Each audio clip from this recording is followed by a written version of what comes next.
ছোট দিয়ে আগে জলটা ফুটোতে দেয়, বড় এলাচ দারচিনি লবঙ্গ দিয়ে জলটা ফোটে, সঙ্গে তেজপাতাও দেয়।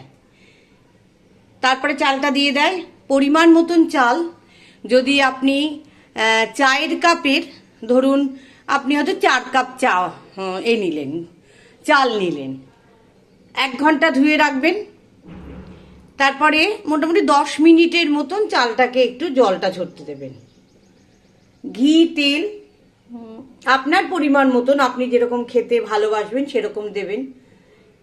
সঙ্গে যত ধরনের সবজি সব একসঙ্গে দিয়ে ভাজা ভাজা করবেন।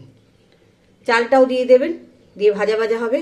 4 কাপ চাল, 4 কাপ জল 8 কাপ জল নিতে হবে। কিন্তু সামান্য একটু জল দিতে পারেন, আর একটু 2-3 চামচে মতন, বা ধরুন কাপের 4 ভাগের 1 ভাগ করে দেখুন। যেমনি খেতে সুন্দর হবে, ঝরঝরে হবে ভাত।